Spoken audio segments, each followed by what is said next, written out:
Hello, welcome back to Matt's Coins, where we're going through this ever-dwindling pile of decimal halfpennies.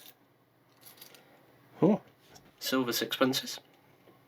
I think this is number 18 that we found in this particular batch, so always nice to see. Regular sixpences, looking for 64, 65 for the varieties, and hopefully a 52. That'll be good. There are pennies and halfpennies in here as well. There's a 1931 for instance. We've already found some nicer examples, including a 1919 Heaton. I think we found a 1914. No, we didn't. We found a 1918 Heaton as well, which was not in very good condition.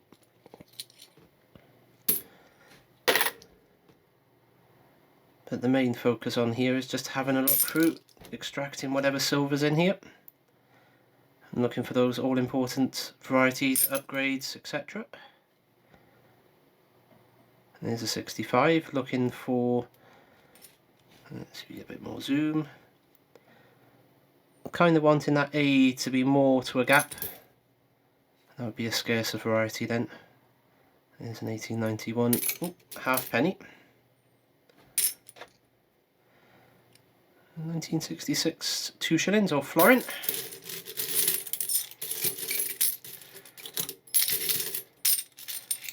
This oldie, an 1866. I think my Gaby album will be well and truly getting used for these. It's a nice date on the 1876, shame about the field. I'll have to check and see if that's the earlier or the latter one. 1896. Let's get rid of these horrible little things.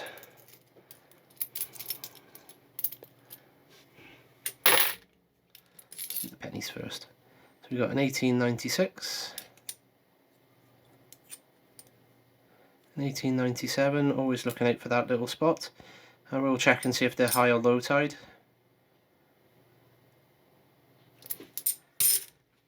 Right, so we've got a 1963, 1958, 67 and 67. Last year issued for circulation, of course. 58, 57 and a 56.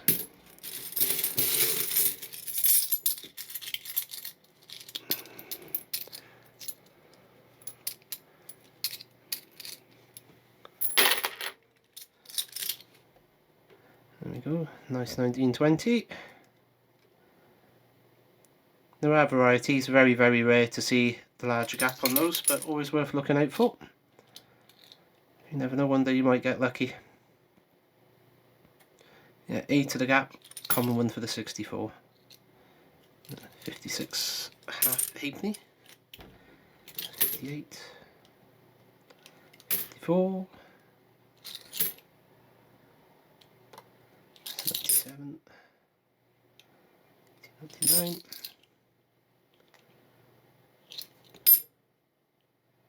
There's a 64 again. Yep, to the gap.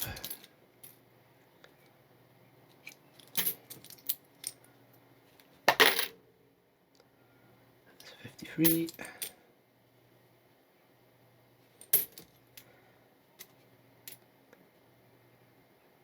It was 1863.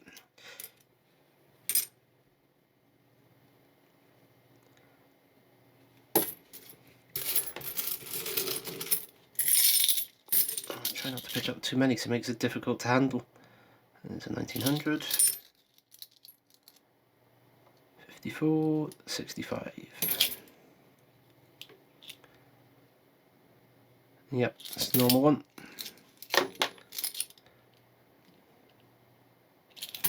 It would be nice to find one of the sixpence varieties. 1896.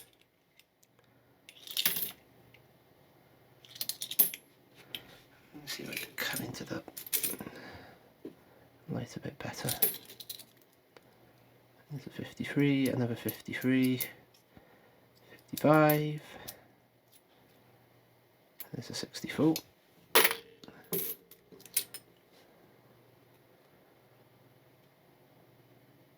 Yeah, to the spot, to the gap, sorry.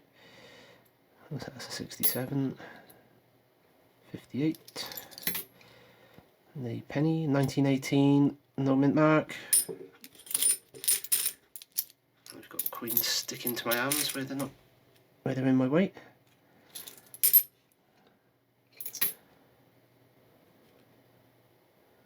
There's a 64 again.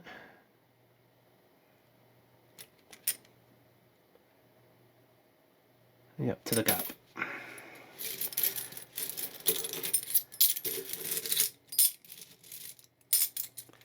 And hopefully only a few more handfuls and this particular hunt will be out of the way. Hopefully it'd be nice to get a couple more goodies.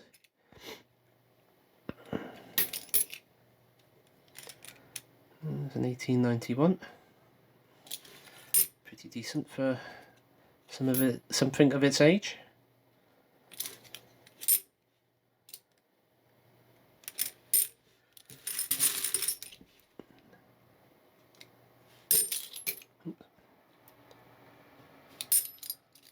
With these later Victorian pennies, there's a lot of variation in terms of date widths. It's 1890 something. 1901. 1947, the first year of the Cupo nickel issue, of course. 1938. Oops. It was an 1895. Some sixpences, so it's 1941 again. Right, that's a 65. Yep, not the one we're looking for.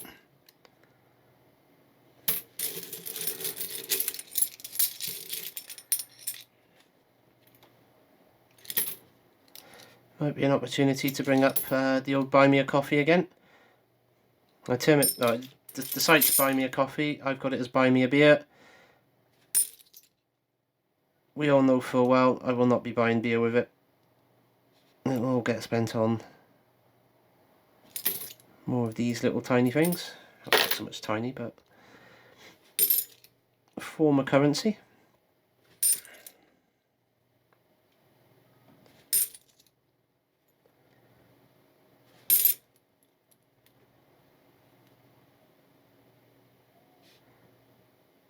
As a habit, it can be quite addictive and also quite expensive, depending on what it is you're looking to get out of it, of course.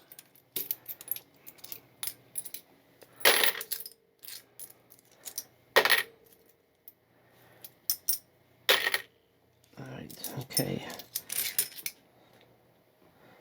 So, oops, we got one crown from 1969 from Sweden. That's only what, the fourth foreign we found, or I found, which is nice given the amount of foreign I've already found previously.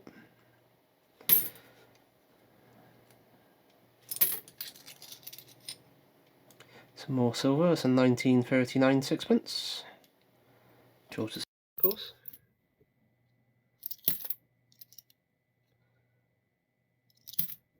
Gotta have the silver content to keep Dave happy. You'll only put some rude comment on. Well, we'll put a rude comment on because it's got pre-decimal in it, but we all know he's the closet pre-decimal fan.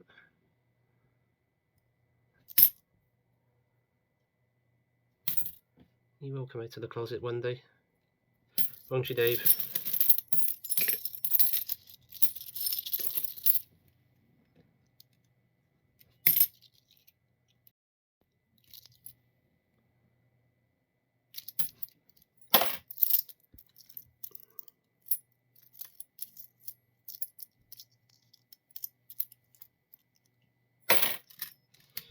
So we got here 67, 63, 62, It's a 64 and a 58. Come back to the 64, so we've got an 1898, 57, 63, and a very shiny 67. Right, let's have a look then. Yep, that's the standard one for a 64.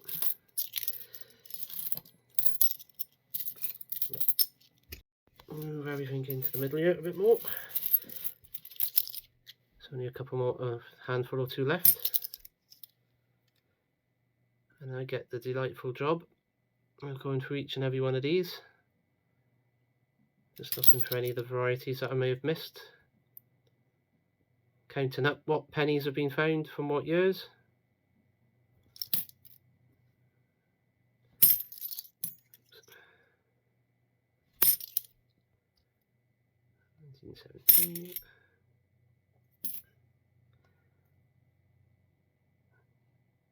Nah.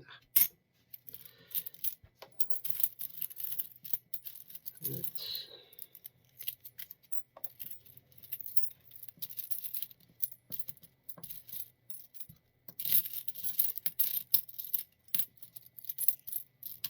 get rid of some of these decimal half pennies to the side.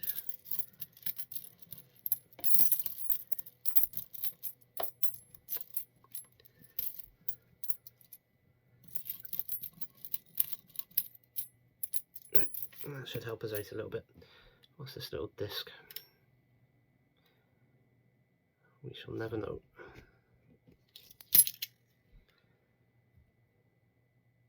$1900, 1958. Probably a 1900. That looks like 1896, 1962.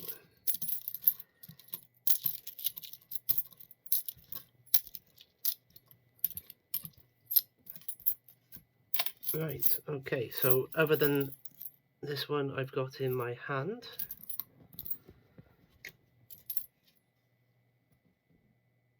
it's a 1958 shilling, Scottish. This should be the last of the bronze. It's an 1886, 1944 halfpenny, 1895 halfpenny, and lots of sixpence, lots of tanners.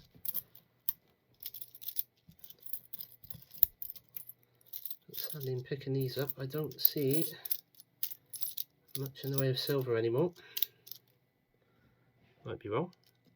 So it's a 65. I'll put that aside for now, and that one. 62.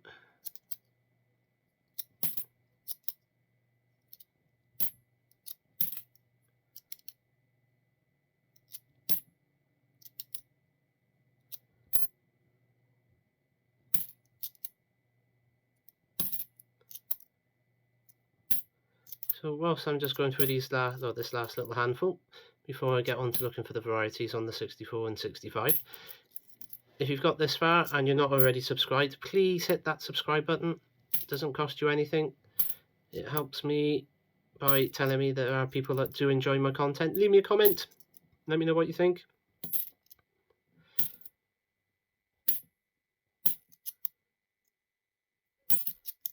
I try to reply to as many of the comments as possible where a reply is needed. And certainly if you get any questions, just ask me, and I will see what I can do to find the answer for you if I don't know it.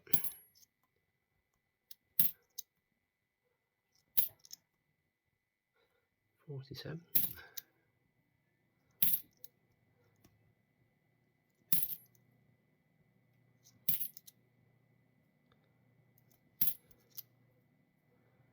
Right, so we've got a 55 and a 62 to finish off that little bit. So let's have a look at the varieties and see if we can, well, this shouldn't be there anyway. So a 64, A to the gap.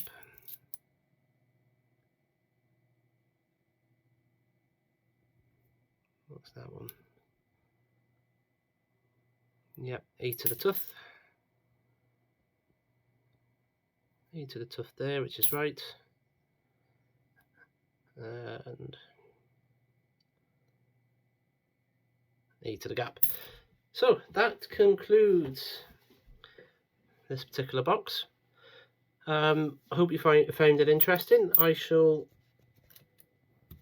do a quick one of these coins now, see what adds to or upgrade to the albums. Having a look at some of the varieties, especially on the older Victoria ones if I can, around date with that sort of thing. And I'll also weigh up how much in silver. I hope you've enjoyed this one, and I shall catch